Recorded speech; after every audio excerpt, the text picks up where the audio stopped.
There's an issue with the Minnesota Timberwolves. No, it's not the fact that they average over 15 turnovers a game, fourth worst in the NBA. It's not the fact that they're one of the worst teams in the league at defending the three-point line. It's not even the fact that they traded 4 first-round picks, which included notable rookie Walker Kessler, plus a couple of solid role players for Rudy Gobert, and their team got worse compared to the year before. The problem is they need more from Karl-Anthony Towns. This is a guy who was once in the conversation for being the top center in the NBA, credited for his hyper-efficiency, his all-around offensive dominance we've seen many times throughout his career. Despite that, he's gotta be the most passive NBA star in the league, especially when the playoffs roll around. Whether it's barely taking any shots or committing lackadaisical fouls, it almost seems like he doesn't want to live in that moment. Even when he has a couple of good games where he's aggressive and eager to help his team win, you know he'll follow that up with another game where he completely vanishes. How's it going, folks? My name's Andy, and today, let's take a look at Karl-Anthony Towns' roller coaster of a career so far, and what needs to change. Back in 2015, the Wolves drafted Karl-Anthony Towns with the #1 pick of the draft. Almost immediately, it was clear that this organization will build their team around Wiggins and Cat.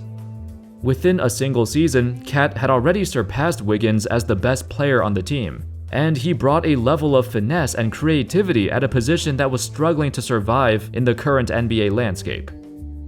The excitement the young Towns brought to this franchise created a sense of hope within the fanbase. At that point, the Wolves had the longest playoff drought in the NBA. The last time they made it was during Kevin Garnett's MVP season in 2004. Fast forward a little bit, and Cat's third season in the NBA would be a turning point for his career.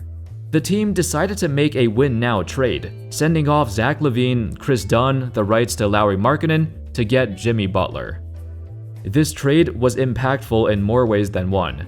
Not only did Butler immediately become the team's primary option, the Wolves also won 47 games and made the playoffs for the first time in 14 years. Unfortunately, this is when things started to unravel. Issues stemmed within the locker room, not just their lack of chemistry, but Cat's lack of motivation. Reportedly, Butler was, quote, frustrated with the nonchalant attitudes of younger teammates, specifically Karl-Anthony Towns, and didn't intend to sign an extension with the Timberwolves because of it. Apparently, his relationship with Cat was so bad that it lingered for years after.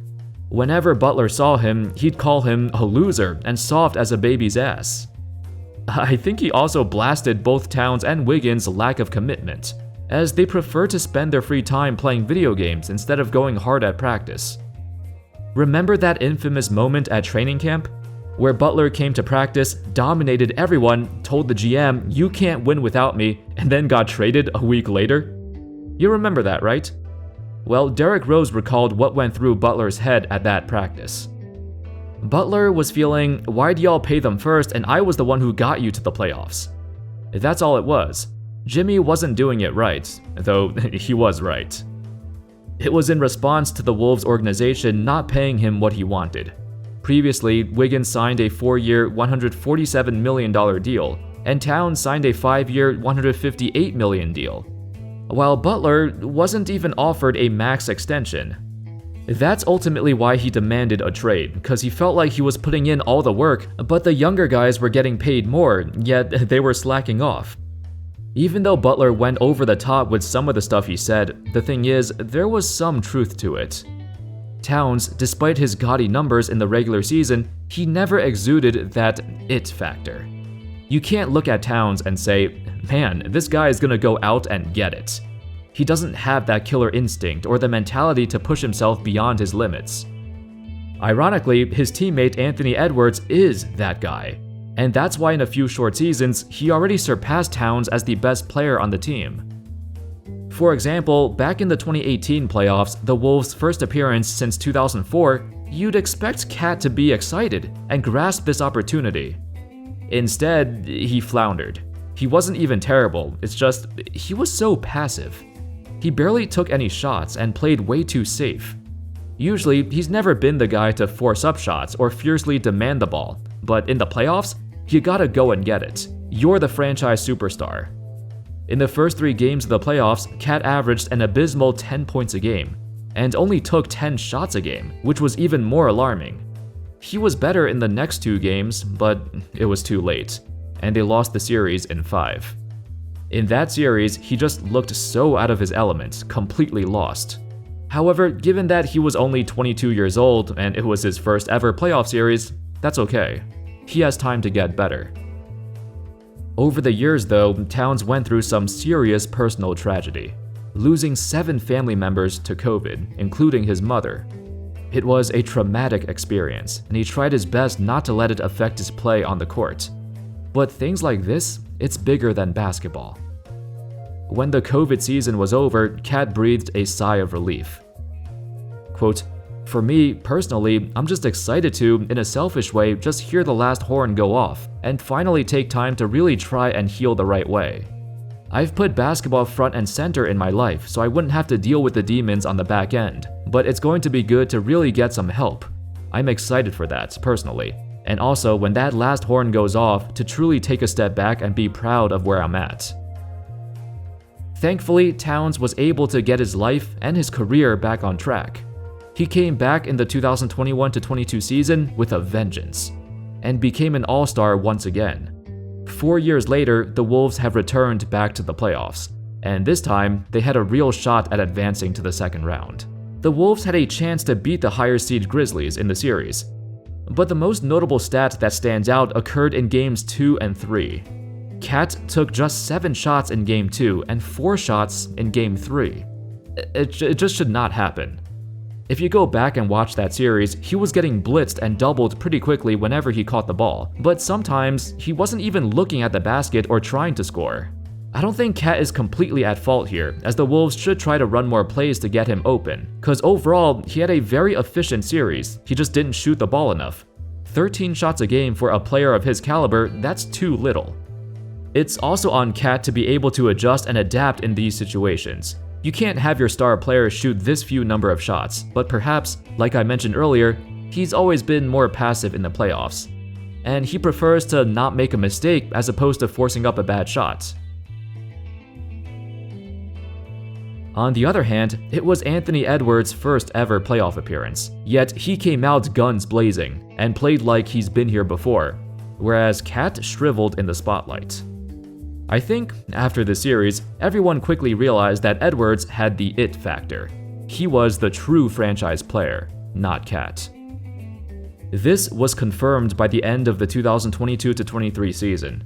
With Cat's injuries forcing him to sit out, Edwards now became the team's leading scorer, and it carried on to the playoffs too. And it's quite clear from watching the playoffs that Cat is now a supporting player. The thing is, he has shown spurts of playing super well. At times, it does look like he's hungry to win. But then he commits a stupid foul or disappears for possessions at a time. It's not what you want to see from your star center. Heck, in the series against Denver, he fouled out twice in 5 games. Towns had a horrendous first 2 games. He had more turnovers in the first 2 games than shots made. 9 turnovers and only 8 made shots. Not just that, it seems like half his shots are threes now. He's just settling for long jumpers, even though his inside presence is what made him so dominant to begin with. Granted, Towns did pick it up as the series progressed, and the last few games of the series were quite competitive. At that point, it was too late though. If he was healthy for most of the season, I feel like the Wolves could have been like a 50+ win team.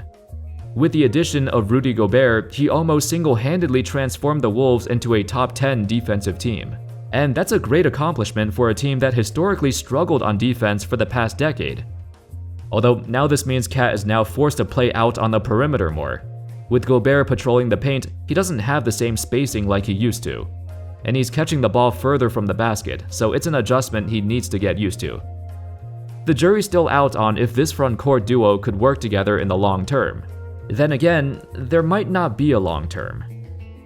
Considering it's unlikely Gobert and Towns will improve any further, I really can't see these 3 leading the Wolves to a deep playoff run, let alone a championship. Then again, a lot of that is banking on the development of Edwards. If he can truly ascend into superstardom and maintain a consistent level of dominance, then this franchise will go as far as he'll take them. The 2023-24 season will be a critical turning point for this team. Anyway, that's all folks. Let me know your thoughts on Karl-Anthony Towns. Do you see him improving any further from here on out? Or has he already reached his limits? Do you see him staying with the Wolves or getting traded before his contract expires? Thank you all so much for watching. I hope y'all enjoyed the video, and of course, as always, I'll see you next time. Peace.